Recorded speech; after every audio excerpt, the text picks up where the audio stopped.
इस बुलेटिन में आइए सबसे पहले नजर डालते हैं आज की सुर्खियों पर। काफी जद्दोजहद के बीच देर रात तक चला रामनवमी का विसर्जन जुलूस। शहर के अखाड़ा समितियों व जिला प्रशासन के बीच ठनी और पड़ा व्यवधान। शनिवार को जमशेदपुर बंद की घोषणा के बाद जिला प्रशासन आया हरकत में। सांसद विद्युत वरण महतो के साथ डीसी व एसएसपी की बैठक के बाद हुआ निर्णय और जुलूस निकालने की मिली अनुमति। कपाली के सूरज कालिंदी की जमीन संबंधी विवाद को लेकर हुई थी हत्या। भारी भरकम सुपारी पर कराई गई थी सूरज की हत्या। हत्या में शामिल शूटर और साजिशकर्ता समेत 4 गिरफ्तार। हथियार बरामद। सुपारी के रूप में शूटरों को किया गया था 2 लाख रुपए का भुगतान। आदित्यपुर टोल ब्रिज के पास ट्रेलर ने आईडीटीआर की छात्रा को कुचला। आईटीआई की पढ़ाई कर रही थी छात्रा रजनी टुडू। हादसे के बाद चालक ट्रेलर छोड़कर भागा। पुलिस ने किया ट्रेलर जब्त। पिता की मृत्यु के बाद मां की एकमात्र सहारा बनी बेटी भी नहीं रही दुनिया में। आइए बात करते हैं शहर में रामनवमी झंडा के साथ निकाले गए विसर्जन जुलूस की। जिला प्रशासन, अखाड़ा समितियों और सांसद विद्युत वरण महतो के साथ सर्किट हाउस में बैठक हुई। देर शाम जिला प्रशासन और अखाड़ा समितियों की सहमति के बाद रामनवमी अखाड़ा विसर्जन जुलूस निकाले जाने पर सहमति बनी। प्रशासन की ओर से कहा गया कि समितियां देर रात झंडा को ठंडा कर सकती हैं। इस दौरान पुलिस बल तैनात रहेंगे। दूसरी ओर सांसद द्वारा घोषणा की गई कि जमशेदपुर कल बंद का आह्वान किया गया था, लेकिन अब बंद वापस ले लिया गया है। हमने प्रशासन की बात मान ली है और प्रशासन के सहयोग से झंडा का विसर्जन देर रात कर दिया जाएगा। इस फैसले के बाद रात के 9 बजे झंडा जुलूस निकला, जो देर रात तक झंडे को ठंडा किए जाने के साथ समाप्त हुआ।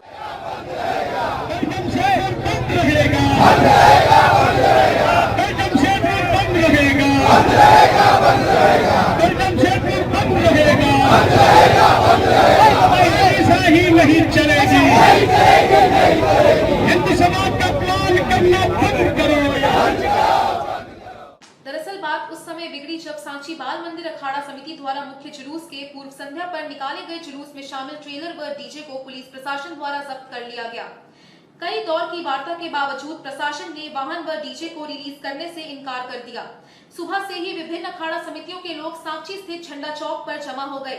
वे जिला प्रशासन द्वारा रामनवमी शोभा यात्रा के दौरान डीजे और ट्रेलर जब्त करने की कार्रवाई का विरोध कर रहे थे। इस दौरान चिपसलाई, आदित्यपुर और आसपास के भी अखाड़ा समिति के लोग पहुंचे। उन्होंने भी जिला प्रशासन से मांग की कि जब्त डीजे और ट्रेलर को छोड़ा जाए। जब प्रशासन द्वारा उनकी मांग पूरी नहीं की गई तो उन्होंने जमकर नारेबाजी की और सांची में गोलचक्कर पर धरना के लिए पहुंच गए।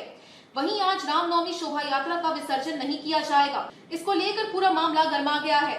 ये कभी भी उग्र रूप धारण कर सकता है। अब जिला प्रशासन किस तरह इस मामले को सुलझाएगी, ये देखने वाली बात है। वहीं इसके लिए जिला प्रशासन और पुलिस पदाधिकारियों द्वारा प्रयास किया जा रहा है। वहीं भाजपा नेता सह ठाकुर प्यारा सिंह, धुरंधर सिंह अखाड़ा समिति के संरक्षक अभय सिंह ने सारे अखाड़ा समितियों की ओर से ये घोषणा कर दी कि जब तक ट्रेलर को छोड़ा नहीं जाएगा तब तक किसी भी हाल में विसर्जन जुलूस नहीं निकलेगा। ये तय किया गया कि विसर्जन जुलूस को लेकर शुक्रवार की सुबह 9 बजे तक प्रशासन को अंतिम समय दिया जाएगा।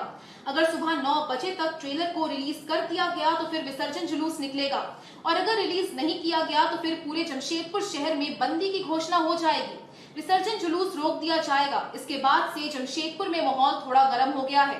गंगा आरती उतारते, गंगा, अरे गंगा उतारने से आप हिंदू नहीं हो जाओगे।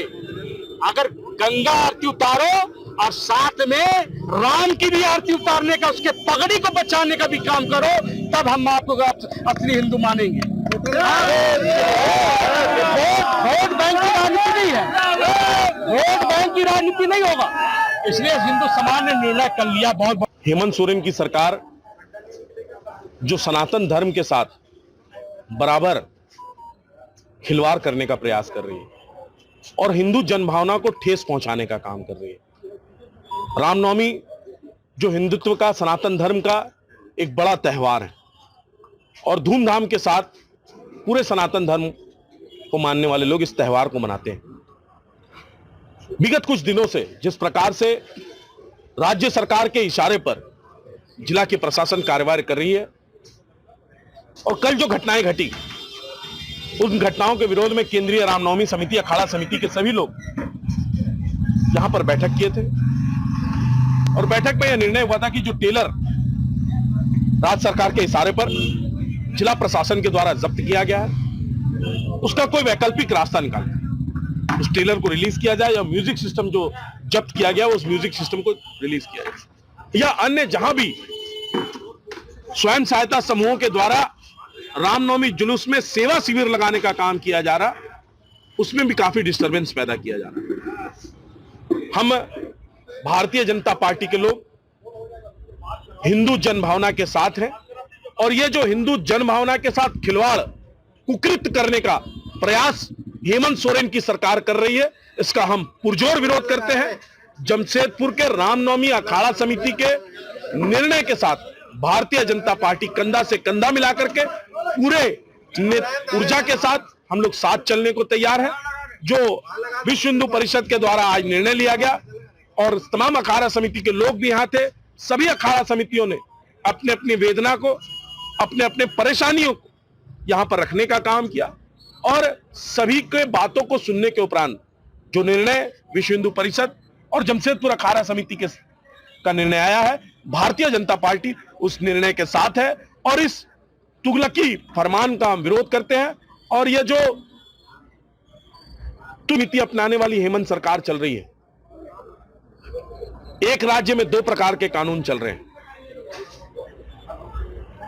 और किसी वोट बैंक को, किसी संप्रदाय विशेष को खुश करने की जो कार्रवाई चल रही है, इसका हम पुरजोर विरोध करते हैं। निश्चित रूप से देखिए, कोई ये हम लोग कोई मंशा नहीं है कि अपना इतना जो 4 महीनों से जो तैयारी चल रही है और उसे शोभा यात्रा को अचानक रोक देना, ये हमारी मंशा नहीं है। लेकिन जो नियति देख रहे हैं, प्रशासन का जो नियति देख रहे हैं, उसके रिवेंज बोल लिए, उसका बदला बोल लिए जो आज है कि वो जुलूस नहीं निकाला, इसमें किसका दायित्व बनता है, किसकी कमी है, वो तो आप खुद देख रहे हैं, इसमें हमको बताने की आवश्यकता नहीं है। हम लोगों ने तो 3-4 महीनों से ऐसा तैयारी कर चुके थे हम लोग, और बताएं कि कुछ ऐसा अखाड़ा है जमशेदपुर में जो पिछले 3 महीनों से झांकी की तैयारी करती है। आप 2 दिन पहले उसका एक आदेश निकालते हैं, तो आपको आदेश निकाले तो एक स्टैंडिंग रूल होना जाना चाहिए, पूरे प्रदेश में ये व्यवस्था लागू हो, खत्म हो गया, सभी के लिए लागू होगा, सभी धर्म के लिए, सभी समुदाय के लिए, सभी और भी कॉर्पोरेट को लोग के लिए, सभी के लिए लागू होगा। आप 1 दिन पहले आदेश जारी करते हैं तो तैयारी पूरी हो चुकी है, लोग कहां से धन इकट्ठा करते हैं, व्यवस्था करने में समय लगता है, लेकिन आप आदेश करते हैं एकदम त्वरित आदेश हो और उसका पालन हो। दूसरी ओर प्रशासन के निर्णय से खफा अखाड़ा समितियों के लोग काफी नाराज थे। रामनवमी पर्व पर अखाड़ा कमेटियों के साथ आम लोग भी अखाड़ा देखने के लिए जगह जगह जमा हुए थे, लेकिन विसर्जन नहीं होने की जानकारी के बाद लोगों ने हंगामा करना शुरू कर दिया। हाथों में झंडा लेकर लोग जुगसलाई रेलवे फाटक के पास रेल लाइन पर खड़े हो गए। शाम 7 बजे के आसपास उसी दौरान एक ट्रेन आई, लेकिन रेल कर्मियों ने उसे सिग्नल नहीं दिया, जिसके कारण उक्त ट्रेन फाटक से कुछ दूरी पर खड़ी हो गई। अखाड़ा कमेटी के लोग जिला प्रशासन द्वारा जुलूस में ट्रेलर व डीजे पर प्रतिबंध लगाए जाने के निर्णय से नाराज थे। इसी नाराजगी के परिणाम स्वरूप रेल फाटक जाम किया गया। इस दौरान लोगों ने वहां रखा टायर भी जला दिया। बट ज्यादा कुछ वैसा सीरियस अभी नहीं है, अभी सब शांति है। कैसे कंट्रोल हुआ सब कुछ? हम लोग यहाँ पूरे रूट में घूमे हैं और जो भी भीड़ थी उसको हम लोगों ने बोला है कि आप लोग अपने अपने घर जाइए और अकॉर्डिंगली अभी सब क्लियर। अभी वो देखा जाएगा, वो आइडेंटिफाई करके किया जाएगा, जो भी गुनहगार जिन्होंने भी कुछ ऐसा किया है उनके ऊपर केस किया जाएगा। हाँ, ड्रोन से नजर रखा जा रहा है, वीडियो कैमरा भी है, तो जो कुछ भी कोई उत्पाती तत्व के लोग हैं उनको आइडेंटिफाई करके उनके ऊपर कार्रवाई की जाएगी।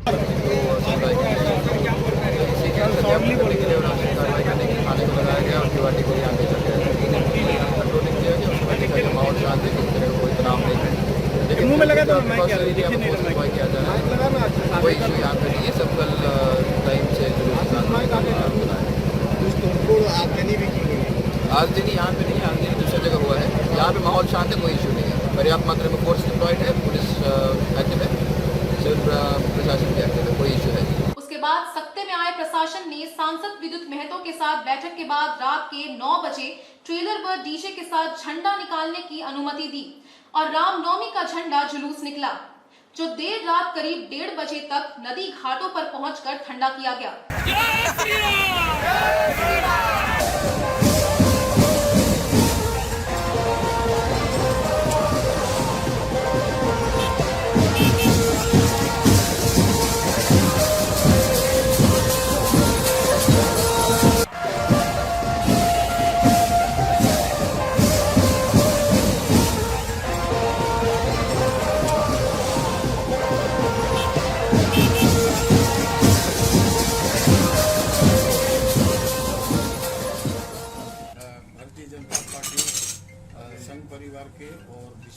परिषद और हमारे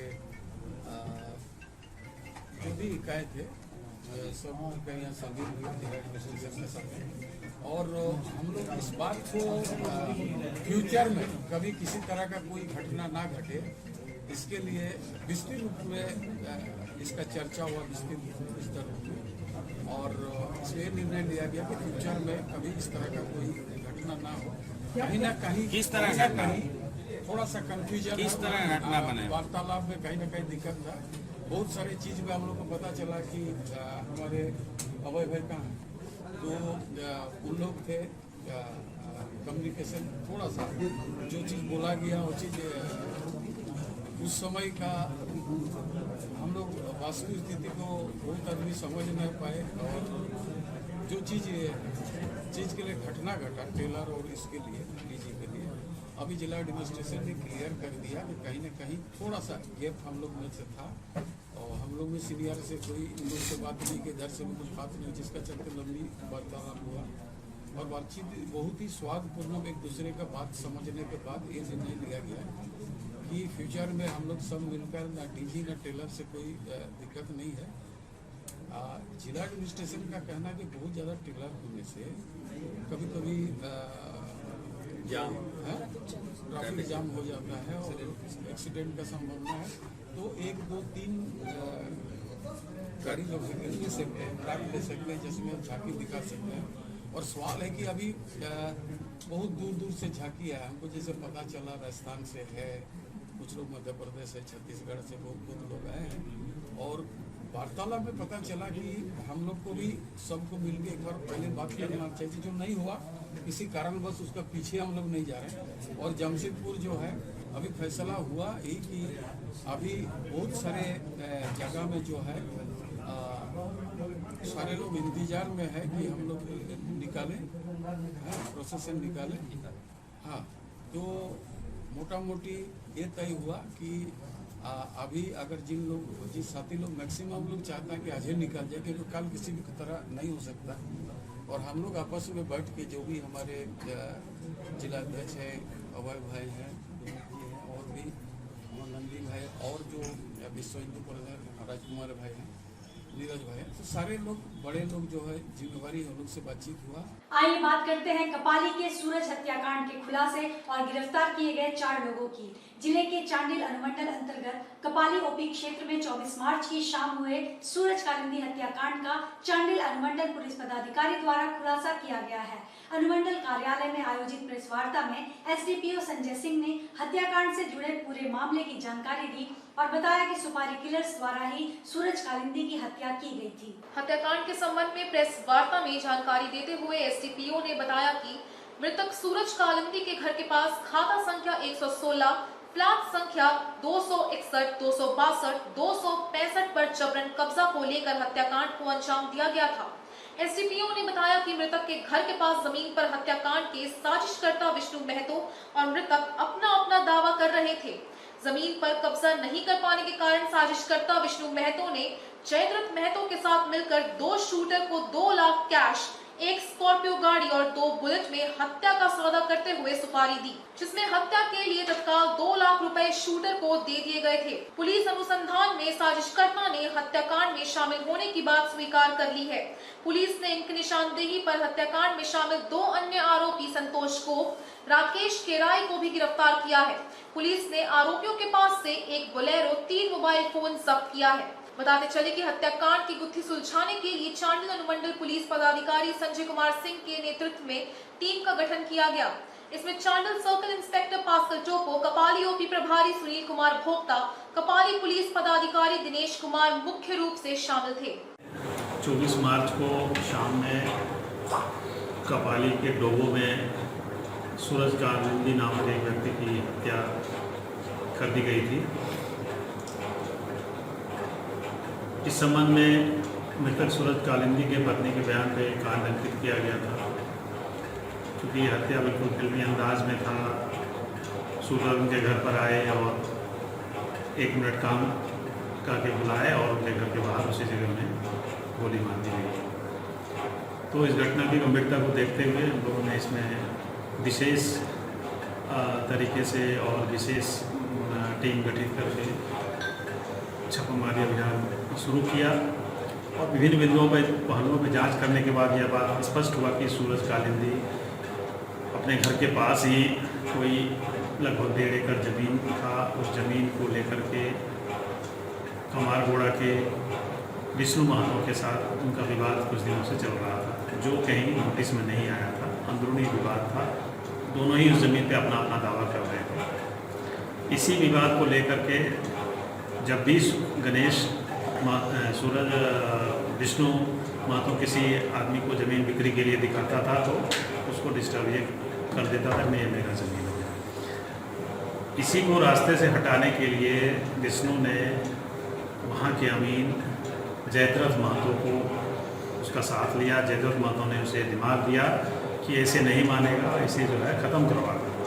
और तब इसकी साजिश जयद्रथ महतो ने उसकी हत्या की साजिश विष्णु के साथ मिलकर रची और तो कुख्यात शूटर को इसके लिए हायर किया और उन शूटरों को 2 लाख रुपये की भुगतान भी की गई। उन्हें कब्जा होने के बाद उन्हें इसके अलावा एक स्कॉर्पियो और 2 बुलेट मोटरसाइकिल देने की बात हुई और इस बात के आधार पर, शर्त के आधार पर शूटरों ने 24 तारीख के सामने सूरज कालिंदी को गोली मार दिया।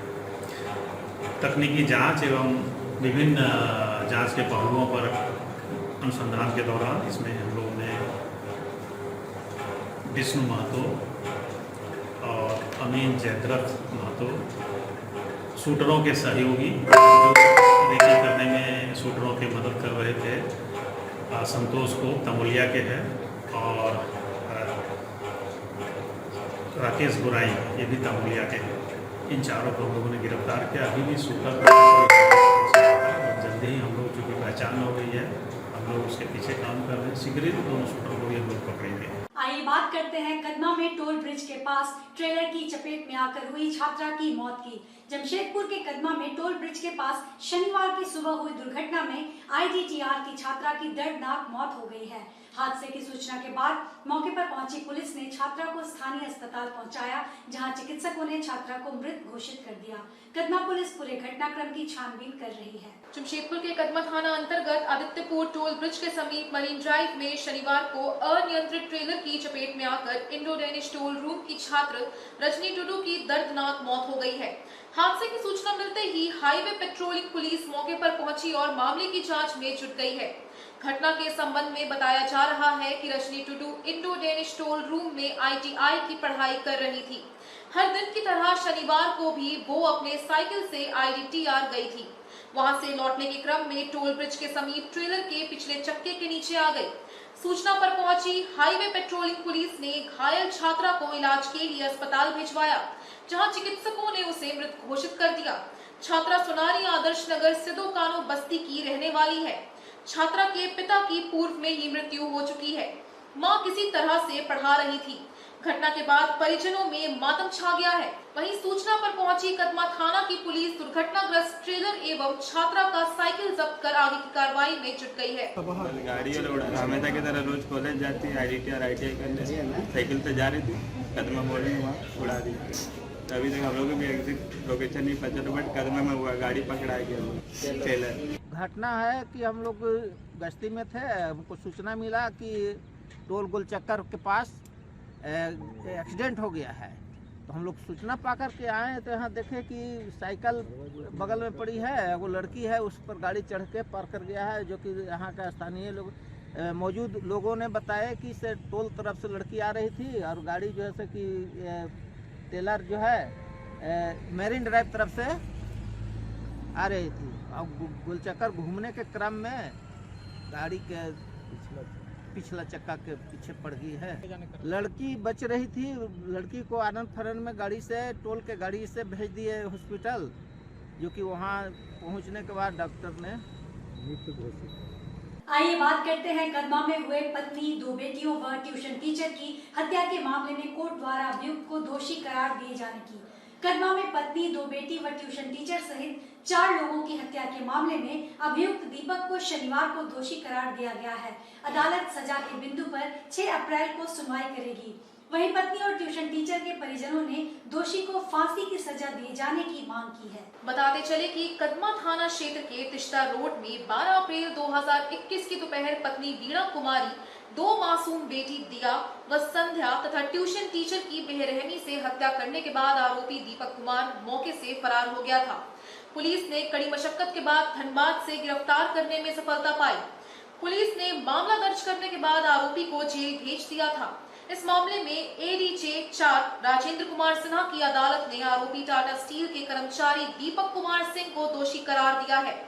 शनिवार को कोर्ट ने अभियुक्त दीपक कुमार सिंह को धारा 302, 307, 379, 201 और 376(1) के तहत दोषी पाया है। इस मामले में कुल 26 लोगों की गवाही हुई है। सजा के बिंदु पर 6 अप्रैल को कोर्ट सुनवाई करेगी। विदित हो कि फायर ब्रिगेड का कर्मचारी दीपक ने जिस तरह से परिवार के सदस्यों समेत 4 लोगों की हत्या की थी, उस कहानी को आज भी जमशेदपुर शहर के लोग भुला नहीं सके हैं। उसने घटना के दिन अपनी पत्नी, 2 बच्चे और ट्यूशन टीचर पर हथौड़े से हमला कर उनकी हत्या कर दी थी। पत्नी को घायल करने के बाद दीपक ने उसके मुंह को तकिए से दबा दिया था। अप्रैल 2021 का दीपक कुमार, जो रिश्ता में मेरे बहनोई लगते हैं, उसके द्वारा मेरी छोटी सिस्टर बीना कुमारी, मेरी दोनों भांजियाँ दिया कुमारी और सानवी कुमारी, और सानवी कुमारी की जो ट्यूशन टीचर थी रिंकी घोष, ये चारों का हत्या का मामला चल रहा था कोर्ट पे, जिसका आज निर्णय हुआ, जिसका आज जजमेंट हुआ। और उसी मामले में हम लोग आज कोर्ट में उपस्थित हुए हैं, क्योंकि आज उस केस का जजमेंट 2 साल के बाद आया। आज जजमेंट में तो सिर्फ उसके मतलब जो आरोप उसके ऊपर लगा था वो सिद्ध हुआ, जिस पे वो आरोपी सिद्ध हो चुका है।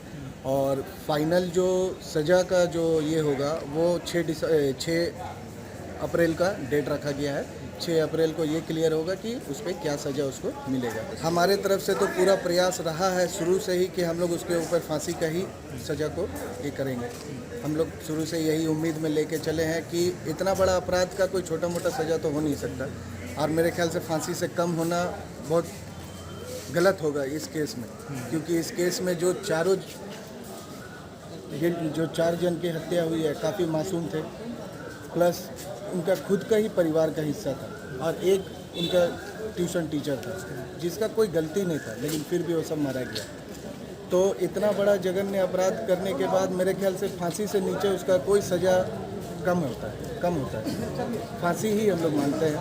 उम्मीद है जज साहब से, अपना जो न्यायालय है उससे हम उम्मीद करते हैं कि मेरा इस केस में जो है फांसी का ही सज़ा सुनाया जाए। आइए बात करते हैं रामनवमी के मौके पर हुए पथराव को लेकर शनिवार को हल्दी पोखर बाजार बंद की। पूर्वी सिंहभूम कोटका प्रखंड के हल्दी पोखर में रामनवमी जुलूस के दौरान हुए पथराव को लेकर स्थानीय लोगों ने आज विरोध स्वरूप हल्दी पोखर बाजार और हाथा बाजार को बंद रखा है। इस घटना से आक्रोशित लोगों ने मांग की है कि पथराव करने वाले दोषी लोगों के खिलाफ सख्त कानूनी कार्रवाई और उनकी गिरफ्तारी सुनिश्चित की जाए। वहीं हल्दी पोखर बाजार बंद को लेकर स्थानीय विधायक संजीव सरदार, सांसद विद्युत वरण महतो हल्दी पोखर पहुंचे। वस्तु स्थिति का जायजा लेते हुए लोगों से शांति बहाल करने की अपील की। बताते चले कि शुक्रवार को रामनवमी जुलूस के दौरान कुछ शरारती तत्वों ने पथराव किया, जिससे वहां भगदड़ मच गई। इस घटना के विरोध में स्थानीय लोगों ने बाजार बंद रखा और दोषियों के खिलाफ कार्रवाई की मांग की। इसके साथ ही पोटका प्रखंड के अंचलाधिकारी इम्तियाज अहमद पर पक्षपात करने का आरोप लगाते हुए उनके स्थानांतरण की भी मांग की। आज हल्दी पोखर बाजार पूरी तरह बंद है। चौक चौराहों पर पुलिस फोर्स तैनात किए गए हैं। डीएसपी चंद्रशेखर आजाद, ग्रामीण SP Mukesh Lonayat, Jamshedpur SDO Piyush Kumar, inspector Indrajit Ram समेत 4 थाना के थाना प्रभारी हल्दी पोखर सड़कों पर फोर्स के साथ गश्ती कर रहे थे। इसका घटना कल घटा है जो काफी दुखद है। हल्दी पोखर काफी सेंसिटिव जोन रहा है, पूरा इंडिया लेवल में इसका 9वां नंबर आता है। आज हमारे जिला अध्यक्ष कल हम लोग को पता चला, दीदी मेनका सरदार, राजू जी और भी हमारे चंद्रशेखर जी, सारे लोग यहाँ उपस्थित हुए कि वास्तविक स्थिति की जानकारी नहीं। एक चीज़ हम समझ नहीं पा रहे, जब झंडा की बात, जब उन लोग का किसी तरह का पर्व होता तो कभी भी इस तरह तो कुछ नहीं होता। झंडा थोड़ा सा 10 कदम आगे चला गया, इसमें तो कोई दिक्कत नहीं होना चाहिए। और यहाँ का जो सीओ ये हर बार जो है गैर जिम्मेवाराना काम करते हैं। आज जिस तरह का उसका बॉडी लैंग्वेज हम लोग फुटेज पर देख रहे हैं, ये लगता है पार्टी बन के काम कर रहा, ना कि एक जिला एडमिनिस्ट्रेशन का रूप से काम कर रहा है। ये तो एक पक्ष को साथ में लेकर झगड़ा करने के लिए उतारा हुआ है। लोग को बुला रहा है कि इधर आओ, और उसको जो है एक दारोगा समझा रहा है, जो कि उसका अंडर में सुरक्षा के लिए खड़ा, वो समझा रहा है कि इस तरह मत करिए। तो ऐसा गैर जिम्मेदाराना जो पदाधिकारी है, उसको इमीडिएट हल्दी पोखर नहीं, कम से कम इसे कोल्हान से उसको हटा दिया जाए, ताकि कोल्हान हमारा शांति रहे और इसको इमीडिएट कार्रवाई करें। अन्यथा देखिए, आज हल्दी पोखर बंद था, फिर हाथा भी बंद हो गया, और यहाँ का जो भी सारे लोग, यहाँ सिर्फ दुकानदार और युवा पीढ़ी की बात नहीं, सारे सामाजिक संगठन बोलता है कि सीओ की जो सीओ भूमिका जो है संगठन है, और इसका जो हमेशा कुछ न कुछ विवादास्पद रहा है, इसलिए ऐसा व्यक्ति को यहाँ से हटा दिया जाए ताकि अमन और चैन बना रहे। अब जिस तरह मुखिया जी का ऊपर वार हुआ, अब बताइए, एक महिला है, मातृशक्ति के रूप में वो रोकने का काम किया, और एडमिनिस्ट्रेशन को चाहिए था जब कैमरा फिट कर रहे हैं तो चारों तरफ कैमरा लगना चाहिए ना। एक तरफ जो जुलूस है उधर कैमरा है, उसको क्या मालूम कि इधर से पत्थर चलेगा। दोनों तरफ अगर कैमरा रहता तो फुटेज से पता चलता कि उधर से पत्थर बरसाने वाला कौन है। अभी मेन कल्प्रिट कैसे ढूंढिएगा, कार्रवाई होगी, किस पर कार्रवाई होगी। और अगर निहत्था का बिना निहत्थे के ऊपर कार्रवाई होगी तो नाजायज है, गलत है, और होना भी नहीं चाहिए।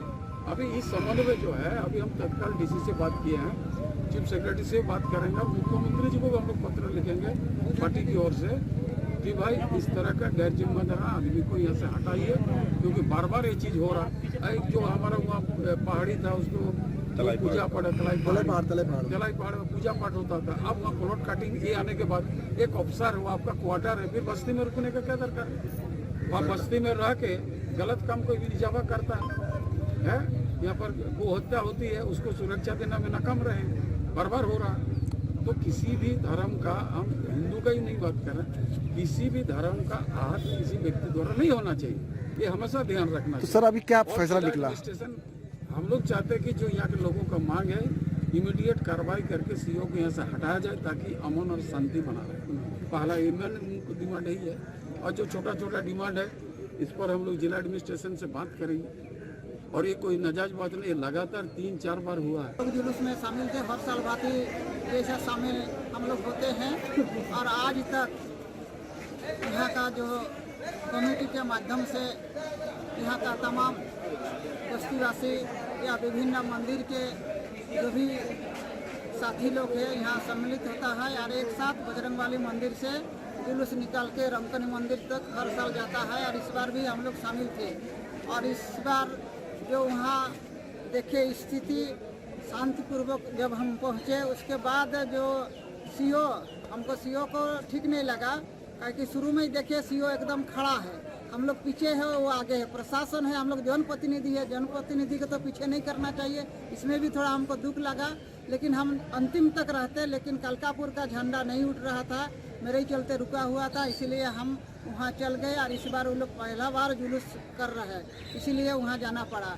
और इस तरह का सुनने के बाद जब हम उधर से आ रहे थे, उस समय हमको फ़ोन के माध्यम से सूचना मिला कि वहाँ पर पथराव हो गया, मुखिया के ऊपर हमला हुआ। इस तरह का जो भी प्रशासन रहते हुए हमारे हिंदू आस्था पर ठोस पहुँचा है, और प्रशासन इसको अनदेखा किया है। और हम आग्रह करते हैं कि प्रशासन को जो भी इस तरह का दोषी लोग या इस तरह का अखड़ा को जो अंजाम दिया है, उसको चिन्हित करके उसके ऊपर कार्रवाई करे और सीओ को अविलंब हटाया जाए। आइए बात करते हैं झारखंड हाईकोर्ट के मुख्य न्यायाधीश संजय कुमार मिश्र के जमशेदपुर आगमन की। झारखंड हाईकोर्ट के मुख्य न्यायाधीश संजय कुमार मिश्रा शनिवार को जमशेदपुर सर्किट हाउस पहुंचे, जहां उपायुक्त Vijaya Yadav, senior SP Prabhat Kumar, Jharkhand bar association के उपाध्यक्ष राजेश कुमार शुक्ला और बार के सदस्यों ने गुलदस्ता देकर उनका स्वागत किया। न्यायमूर्ति मिश्र उत्कल दिवस के कार्यक्रम में हिस्सा लेने जमशेदपुर पहुँचे हैं। झारखंड हाईकोर्ट के मुख्य न्यायाधीश बनने के बाद न्यायमूर्ति मिश्र पहली बार शनिवार को जमशेदपुर पहुंचे, जहां सर्किट हाउस में जिले की उपायुक्त विजया यादव, एसएसपी प्रभात कुमार और झारखंड बार काउंसिल के उपाध्यक्ष राजेश कुमार शुक्ल ने गुलदस्ता देकर उनका स्वागत किया। न्यायमूर्ति मिश्र उत्कल दिवस के कार्यक्रम में भाग लेने शहर पहुंचे हैं। जमशेदपुर के साक्षी में शाम 7 बजे उत्कल एसोसिएशन कार्यक्रम में वे भाग लेंगे। बिहार और बंगाल से अलग होकर उड़ीसा राज्य आज के दिन वजूद में आया था। इसीलिए हर साल जमशेदपुर में उत्कल दिवस मनाया जाता है। वहीं 1 अप्रैल को ओडिशा में भी भव्य रूप से इस कार्यक्रम का आयोजन किया जाता है। जमशेदपुर में भी ओडिशा राज्य बनने पर साक्षी उत्कल एसोसिएशन में उत्कल दिवस कार्यक्रम का आयोजन किया जाता है। माननीय मुख्य न्यायाधीश जी, मुख्य न्यायाधिपति झारखंड न्यायमूर्ति संजय कुमार मिश्रा जी और उच्च न्यायालय के न्यायाधीश न्यायमूर्ति अनिल कुमार चौधरी जी शहर पधारे हैं, इसलिए हम लोग आके उनका स्वागत किए, अभिनंदन किए। और वो पहली बार चीफ जस्टिस बनने के बाद यहाँ आए हैं, इसलिए पूरे अधिवक्ता समाज की तरफ से, राज्य के अधिवक्ताओं की तरफ से हमने शाल ओढ़ा के उनको पुष्प दे के सम्मानित किया, अभिनंदन किया। आज के इस बुलेटिन में बस इतना ही। हम फिर हाजिर होंगे कुछ और नई खबरों के साथ। तब तक के लिए SCCN न्यूज की पूरी टीम की ओर से मुझे दीजिए इजाजत। नमस्कार।